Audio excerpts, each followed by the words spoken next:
Shabbat Shalom. I'm kind of delaying a little bit here. I know it's 10:31, so this is a wonderful Torah portion. So we're going to get started here, but let me start off with Hebrew blessing. Baruch atah Adonai Eloheinu, melech ha'alam, asher kiddushanu b'mitzvotav, v'tzavanu la'asok lo devrei Torah. Blessed are you, Hashem, our God, ruler of the universe, who has sanctified us with commandments and commanded us to study words of Torah.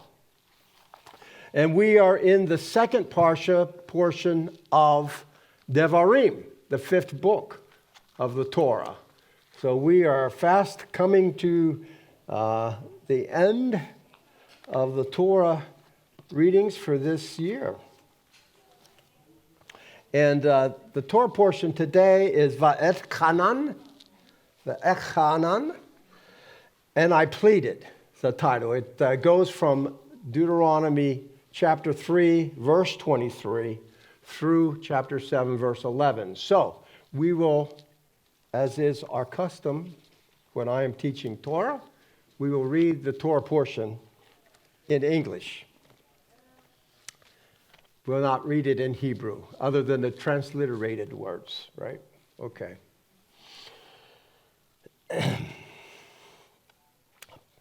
Parashah 45. Va-etchanan, I pleaded. Then I pleaded with Adonai.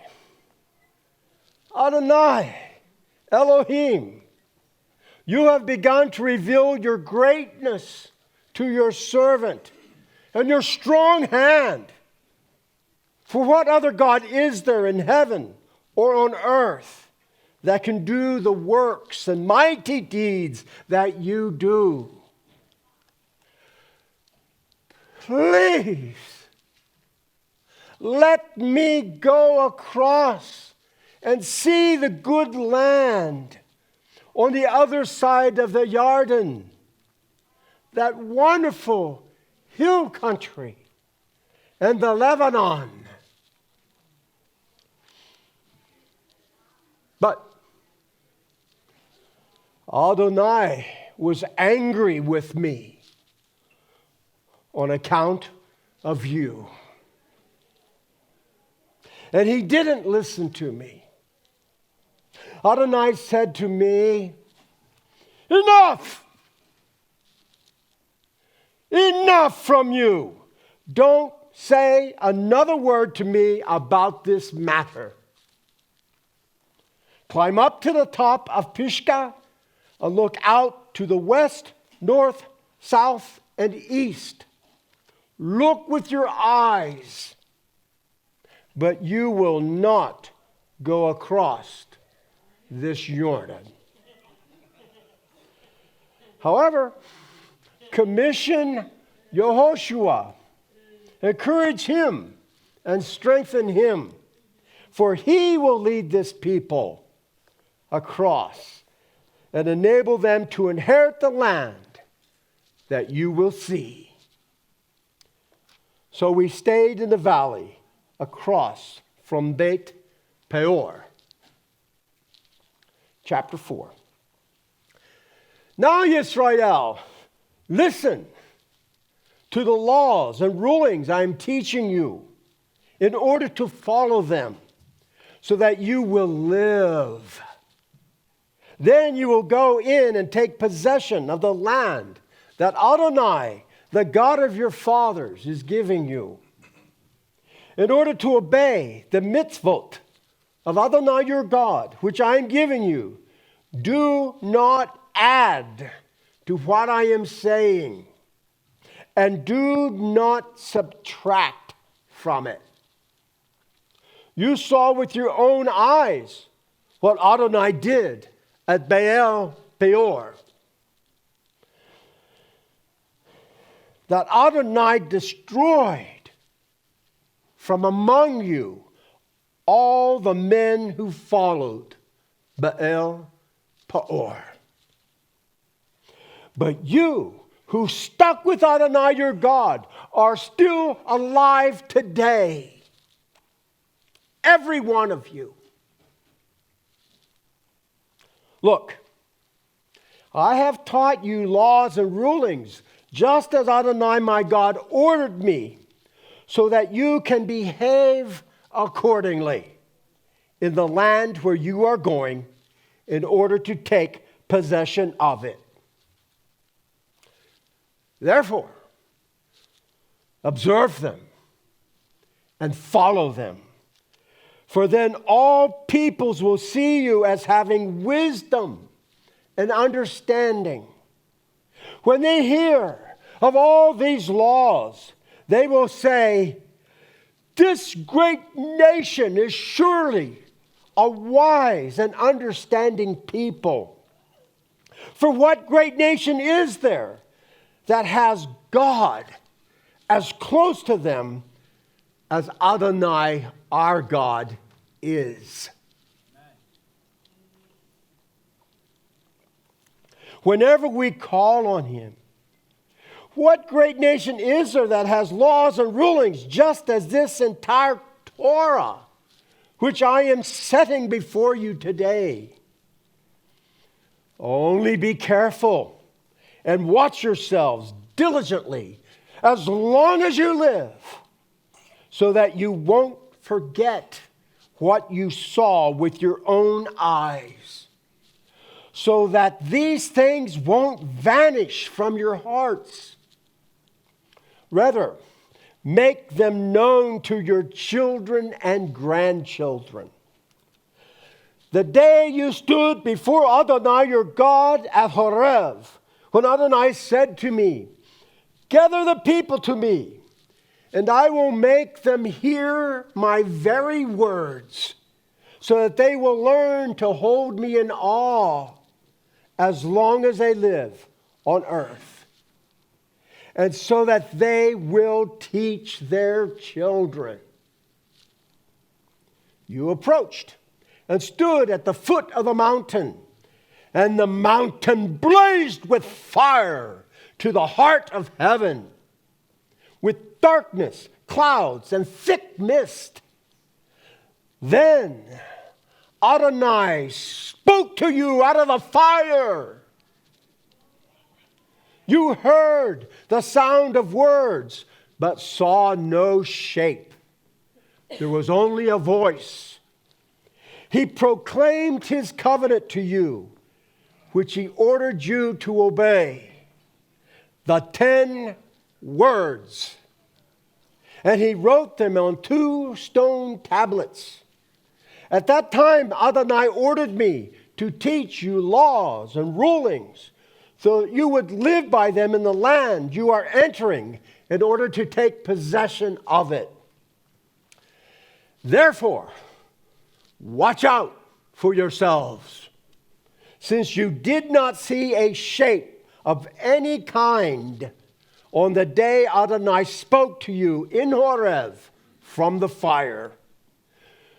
Do not become corrupt and make yourselves a carved image having the shape of any figure, not a representation of a human being, male or female, or a representation of any animal on earth, or a representation of any bird that flies in the air, or a representation of anything that creeps along on the ground, or a representation of any fish in the water below the shoreline.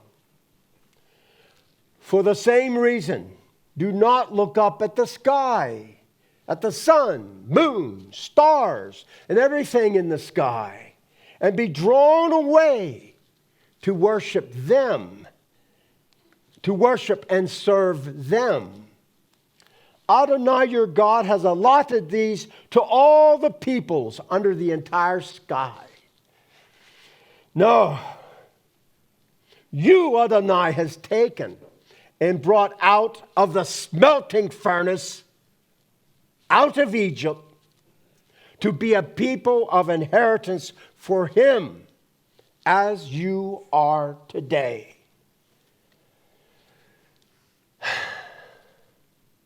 that Adonai was angry with me on account of you, and swore that I would not cross the Jordan and go into that good land which Adonai your God is giving you to inherit.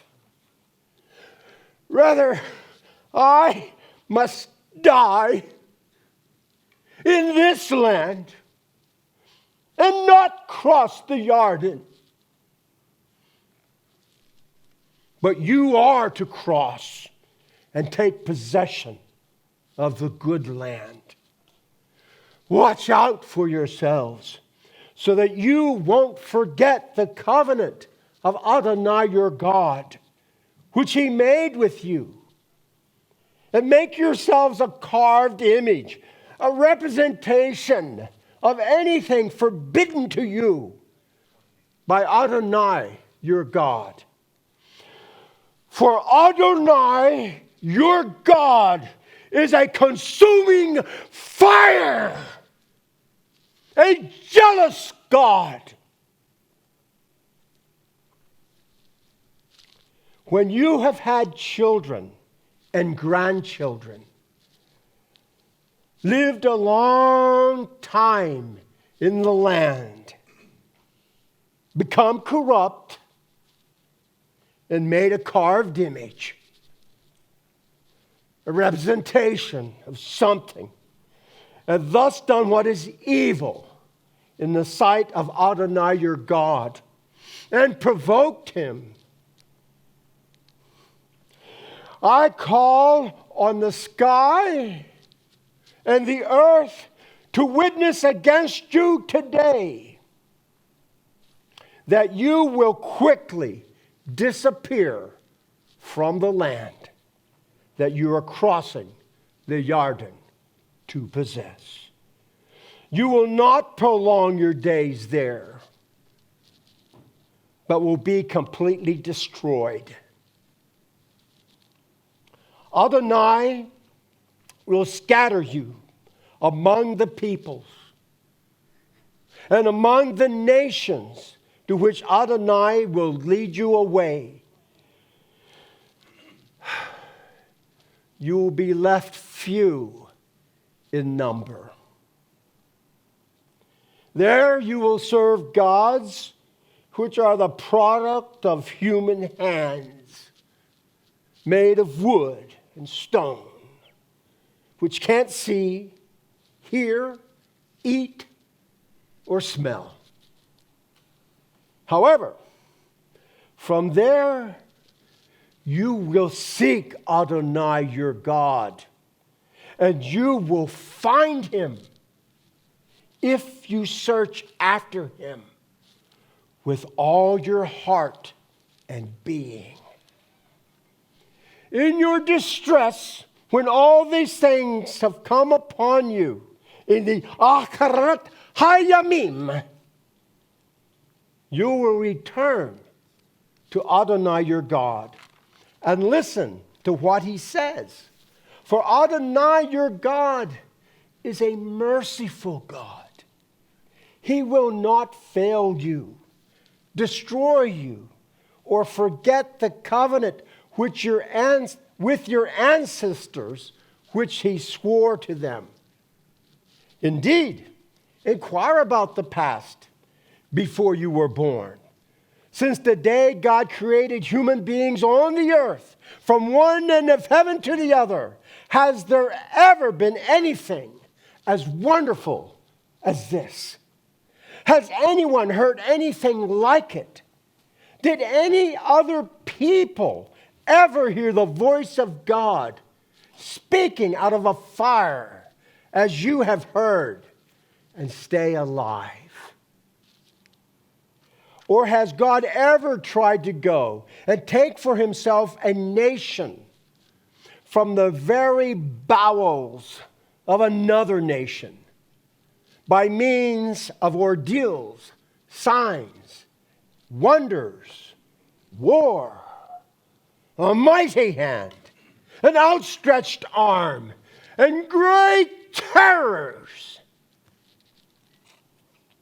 like all that Adonai your God did for you in Egypt before your very eyes. This was shown to you so that you would know that Adonai is God and there is no other beside him. From heaven, he caused you to hear his voice in order to instruct you.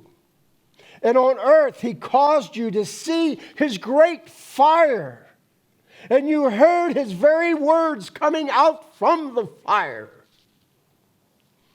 Because he loved your ancestors, chose their descendants after them, and brought you out of Egypt with his presence and great power, in order to drive out ahead of you nations greater and stronger than you, so that he could bring you in and give you their land as an inheritance, as is the case today.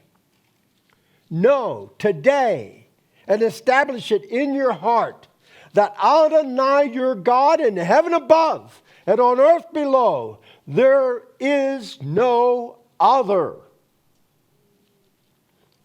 Therefore, you are to keep his laws and mitzvot, which I am giving you today, so that it will go well with you and with your children after you, and so that you will prolong your days in the land Adonai your God is giving you forever. Then Moshe separated 3 cities on the east side of the Jordan toward the sunrise, to which a killer might flee. That is, someone who kills by mistake a person who he did not previously hate, and upon fleeing to one of these cities might live there. The cities were Betzer in the desert, in the flatland, for the Reuveni, Ramoth in Gilad for the Gadi, and Golan in Bashan for the Manasseh. This is the Torah which Moshe placed before the people of Israel. These are the instructions, laws, and rulings which Moshe presented to the people of Israel after they had come out of Egypt.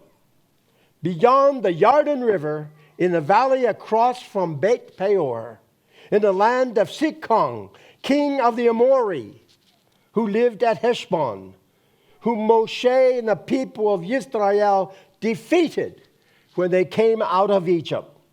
And they took possession of his land and the land of Og, king of Bashan, the 2 kings of the Amori, who were beyond the Jordan, toward the sunrise, from Aurora on the edge of the Arnon Valley of Mount Sion, that is Mount Hermon, with all the Arava beyond the Jordan eastward, all the way to the Dead Sea at the foot of the slopes of Pisgah. Chapter 5. Then Moshe called to all Israel and said to them, "Listen, Israel, to the laws and rulings which I'm announcing in your hearing today, so that you will learn them and take care to obey them. Adonai, our God, made a covenant with us at Horeb. Adonai did not make this covenant with our fathers, but with us, who are all of us here alive today.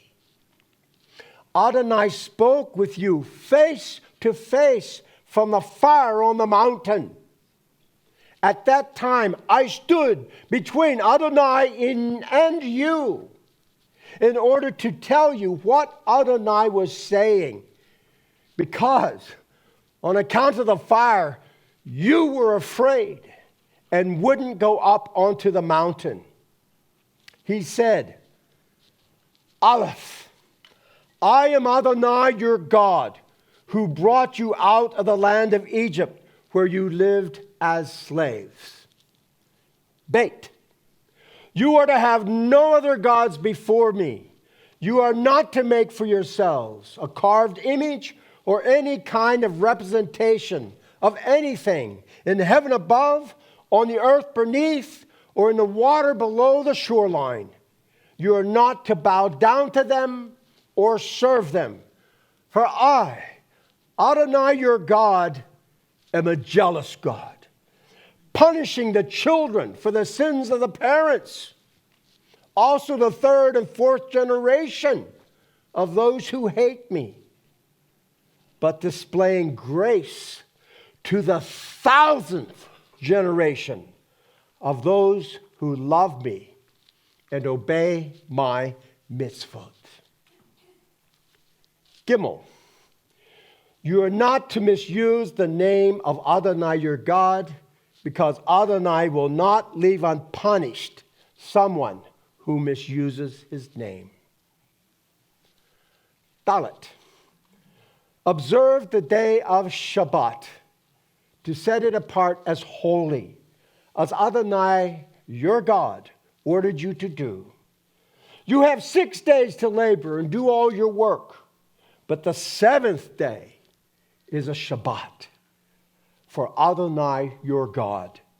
On it you are not to do any kind of work, not you, your son or your daughter, nor your male or female slave, not your ox, your donkey, or any of your other livestock, and not the foreigner staying with you inside the gates to your property, so that your male and female servants can rest just as you do. You are to remember that you were a slave in the land of Egypt, and Adonai your God brought you out from there with a strong hand and an outstretched arm. Therefore, Adonai your God has ordered you to keep the day of Shabbat. Hey, honor your father and mother as Adonai your God ordered you to do, so that you will live long and have things go well with you in the land Adonai your God is giving you. Vav, do not murder. Zayin, do not commit adultery. Chet, do not steal. Tet, do not give false evidence against your neighbor. Yod, do not covet your neighbor's wife.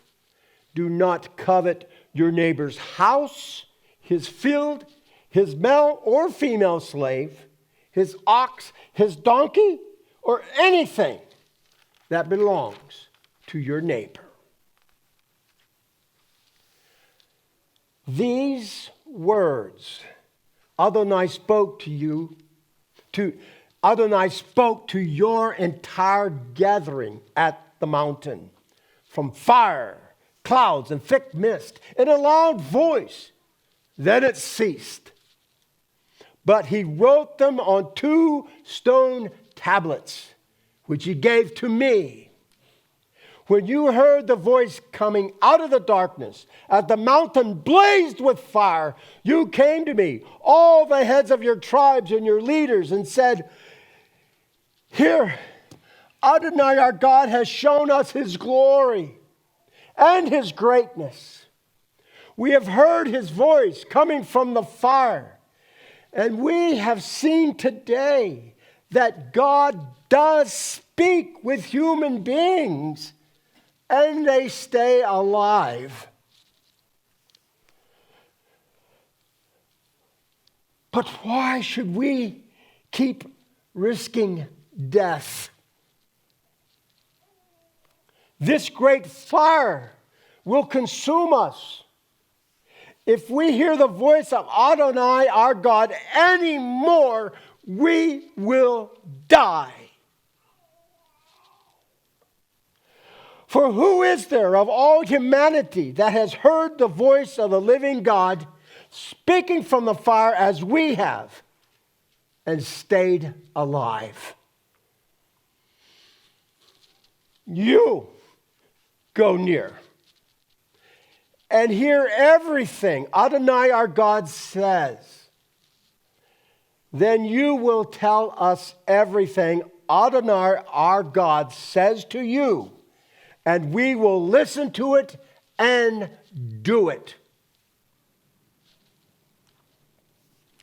Adonai heard what you were saying when you spoke to me. And Adonai said to me, I have heard what this people has said when speaking to you, and everything they have said is good. Oh, how I wish their hearts would stay like this always. That they would fear me and obey all my mitzvot, so that it would go well with them and their children forever. Go. Tell them to return to their tents. But you, stand here by me, and I will tell you all the mitzvot, laws, and rulings which you are to teach them, so that they can obey them in the land I am giving them as their possession. Therefore, you are to be careful to do as Adonai your God has ordered you. You are not to deviate either to the right or to the left. You are to follow the entire way which Adonai your God has ordered you, so that you will live. Things will go well with you, and you will live long in the land you are about to possess. Chapter 6. Now this is the mitzvah, the laws and rulings which Adonai your God ordered me to teach you, for you to obey in the land you are crossing over to possess, so that you will fear Adonai your God and observe all his regulations and mitzvot that I am giving you, your child, and your grandchild, as long as you live, and so that you will have long life. Therefore, listen, Yisrael, and take care to obey, so that things will go well with you, and so that you will increase greatly, as Adonai, the God of your ancestors, promised you by giving you a land flowing with milk and honey. Shema Yisrael, Adonai Eloheinu, Adonai Echad.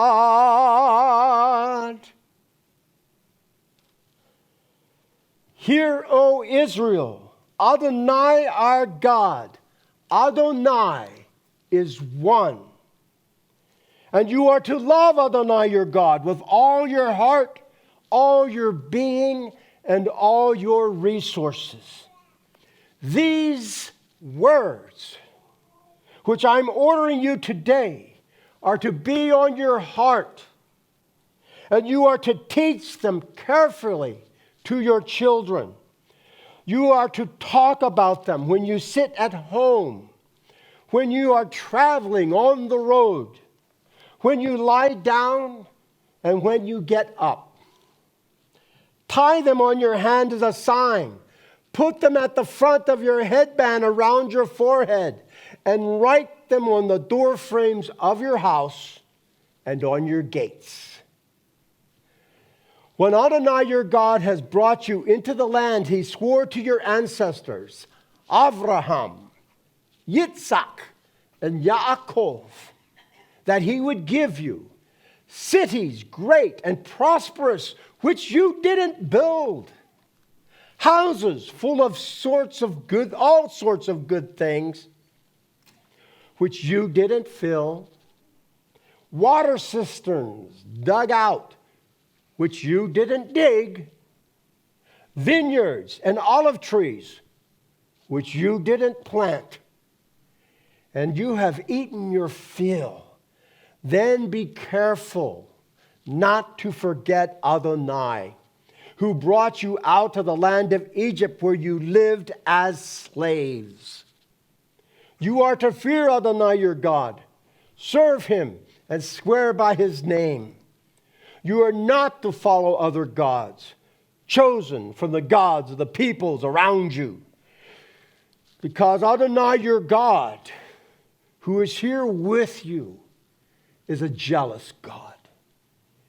If you do, the anger of Adonai your God will flare up against you, and he will destroy you from the face of the earth. Do not put Adonai your God to the test, as you tested him at Massah. Observe diligently the mitzvot of Adonai your God and his instructions and laws which he has given you. You are to do what is right and good in the sight of Adonai, so that things will go well with you, and you will enter and possess the good land Adonai swore to your ancestors, expelling all your enemies ahead of you, as Adonai said. Someday, your child will ask you, what is the meaning of the instructions, laws, and rulings which Adonai our God has laid down for you? Then you will tell your child, we were slaves to the Pharaoh in Egypt, and Adonai brought us out of Egypt with a strong hand. Adonai worked great and terrible signs and wonders against Egypt, Pharaoh, and all his household before our very eyes. He brought us out from there in order to bring us to the land he had sworn to our ancestors that he would give us. Adonai ordered us to observe all these laws, to fear Adonai our God, always for our own good, so that he might keep us alive. To fear Adonai our God, always for our own good, so that he might keep us alive as we are today. It will be righteousness for us if we are careful to obey all these mitzvot before Adonai our God, just as he ordered us to do. Chapter 7. Adonai your God is going to bring you into the land you will enter in order to take possession of it, and he will expel many nations ahead of you: the Hittite, Girgashi, Amori, Canaani, Perizi, Hivi, and Yevusi. 7 nations bigger and stronger than you. When he does this, when Adonai your God hands them over ahead of you and you defeat them, you are to destroy them completely. Do not make any covenant with them. Show them no mercy. Don't intermarry with them. Don't give your daughter to his son, and don't take his daughter for your son, for he will turn your children away from following me in order to serve other gods. If this happens, the anger of Adonai will flare up against you, and he will quickly destroy you. No. Treat them this way.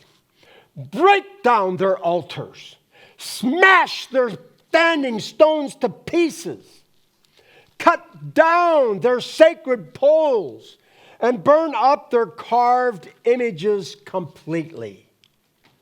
For you are a people set apart as holy for Adonai, your God. Adonai, your God, has chosen you out of all the peoples on the face of the earth to be his own unique treasure. Adonai didn't set his heart on you or choose you because you numbered more than any other people. On the contrary, you were the fewest of all peoples. Rather, it was because Adonai loved you. And because he wanted to keep the oath which he had sworn to your ancestors, that Adonai brought you out with a strong hand and redeemed you from a life of slavery under the hand of Pharaoh, king of Egypt. For this you can know, from this you can know that Adonai your God is indeed God, the faithful God, who keeps his covenant and extends grace to those who love him and observe his mitzvot to 1,000 generations. But he repays those who hate him to their face and destroys them. He will not be slow to deal with someone who hates him. He will repay him to his face. Therefore, you are to keep the mitzvot, laws, and rulings which I am giving you today, and obey them.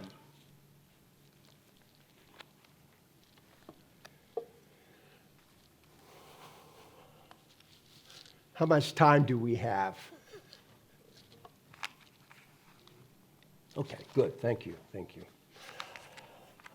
There are a couple points I wanted to make, and then we'll open it up for comments and questions. One is that this is part of the tail end of the introductory speech that Moshe was making to the children of Israel. And it goes into the main speech. Now, we've stopped here at the end, part of the way, almost halfway through the 7th chapter. We started at the end of the 3rd chapter. This main speech goes on, as Tony Robinson points out in the handbook that we've been using, the study guide that we've been using, through chapter 26. This is a long speech. I don't know how he did it. I mean, I'm worn out just from a few chapters that I read. And he gave that speech. And I know he gave it from his heart. I know he gave it passionately because these were his last words. Devarim, the entire book of Devarim, these words Moshe is giving. He knows he is not entering the land. He knows this is his last best chance to teach the children of Israel, to teach the people about God's Torah. And he's giving it all he has. And so then we have, following the main speech, the end of that, the rest of Devarim, 2 chapters are titled Admonitions. Yeah. And then the last 2 chapters are repentance. So he concludes with admonitions and then repentance, because he knows that's going to be necessary and going to be needed. He's already made the prophecy, this great prophet. He's made the prophecy to them. God has revealed to him, the falling away. Many of the sages, the rabbis said that when God showed him all the land, that this was not just human sight, but it was spiritual insight as well that God provided for him. So that he saw the whole land. He saw much further than human eyes could perceive. And not only that, but that he was not bound by time in his sight either. He saw the flow of history. He saw what was going to happen to his people, the children of Israel, that God revealed that to him on Mount Pisgah. That is a teaching of the sages. I don't think it's far off the mark, though. It might even be less. I have a feeling that God showed him a lot more than just that. Anyway, there is the section here. He talks about in chapter 5, verse 31. He says, "And I shall speak to you the entire commandment and the statutes and the judgments that you shall teach them." Well, we have the mitzvot. That's the commandment. But the statutes and judgments, we've talked about this before. Some of you may remember. That is the Hebrew word kokim and mishpotim. Kokim, the statutes, are the unchangeable decrees of God himself. They relate primarily to our vertical relationship with him, the unchangeable God, the one and only God, the true God. And then there are the mishpatim. He's not just concerned with our relationship with him, but he's concerned with our relationship with others. And our brothers and sisters, the strangers among us, and even the other nations that we're dealing with. And those are the mishpatim. Those are the judgments. And as Eddie Chumney has said, and even taught here, has said that people do not divide over the mishpatim. They pretty well understand and know what God is talking about, how they are to treat other people. The reason they don't treat other people the way God has instructed is because they have a disagreement with the kokim. They disagree on how people are to relate to God. And because of that disagreement, they feel justified in not treating others with mishpatim.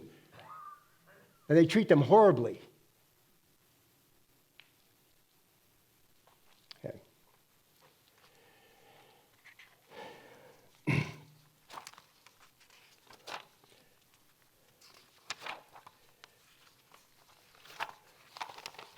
Then that's the second point. The last point I wanted to make is this. Tony writes this. He says, once you fully understand the fundamental function and purpose of the Torah, then you will realize why statements such as the following are erroneous. So I want to just run down this list. These are all erroneous, but okay. And yeah. Oh, do you know what page it is? Oh, you found it? I don't know what page to tell you because I don't have that in my book. One page, 1 minute, 1 moment. You will find it. You will find it? Okay, good luck with that. Okay. Meanwhile, I will start reading the list. It's several pages in. And I will go down. There's a listing. You'll see it. The first listing is the Torah is bondage. Now, some of you will. You are awesome. Very good. Okay. So there, we can see it. You can read it with me. The Torah is bondage. These are all erroneous statements. Okay? And so once you understand what the Torah is actually a love letter from God, that the commandments are good for you, and that they will give you a long life, that you see them as blessings and not as burdens. Blessings, not burdens. All right. The Torah was done away with after Yeshua's death and resurrection. The Torah was only for the Jews. The Jews were saved by keeping the Torah. No Jew teaches that. The Torah is temporary. The Torah was given to the Jews to curse them. The Torah was abolished. The Torah was nailed to the cross. We only need to obey the spirit of the Torah. The letter of the Torah has been done away with. The Torah brought death to those who obeyed it. We are 1, free from; 2, dead to; and 3, delivered from the Torah as a standard of right behavior. Okay. I'll briefly address a couple of these, really briefly. Part of this is due to Christian theology and interpretation and even translation of Scripture that is erroneous and has been accepted. These traditional interpretations been accepted without question, so that many of us swallowed it and believed it. I was raised in a fellowship that believed in replacement theology, and they still do not know what replacement theology is, because it was so much ingrained and a part of the thinking. Not just them, but virtually all Christian churches believe in replacement theology. But if you ask them what replacement theology is, you will get a blank look. They've never heard of replacement theology. They don't know what it is. But they live it. You can see it. By their fruits, Yeshua said, you shall know them. Once they're taught what replacement theology is, then they can see it. Only then. Okay. Comments, anyone? You have about 30 seconds, I think. Wow, the hands went up there. Okay. Do I need a mic? I can talk loud. Okay, I'll talk loud. So They're recording it. okay, they're recording it? Yeah. I'll wait then. You got 15 seconds now. Hey, turn it on. There it is. You got a red one. Just go ahead. Okay, so Okay. in the beginning of this Torah portion, Moses is talking to the people, and it says, I am not allowed to go into the land because of you. Yes. I thought it was because he struck the rock when he was supposed to speak to it. Why is he putting the blame on the people when it was his fault?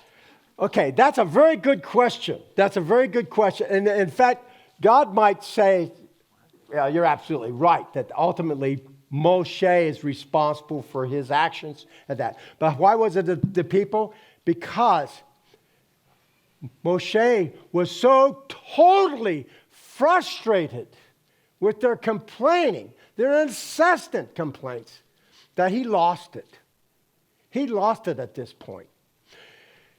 And God had intended for him at that moment to speak to the rock and to show that God's holiness before the people. But instead, what does he say? Shall we bring water from this rock, you rebellious little black? Struck it twice, I believe, before the water flew. So God was gracious. He didn't let the water come right away. But he was also gracious in letting the water come. And it was desperately needed for life. But God did not forget. And so Moshe paid a very high price for that weakness. But it shows something. It shows Moshe's humanity as well. Okay. Yeah, one of the personal lessons I've taken from that is that anger can keep us from the promised land. So it's something the admonition of Scripture is be angry, but sin not.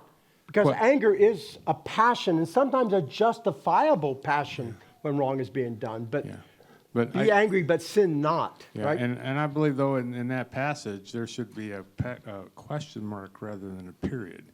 Because then it goes on to say, put away wrath. And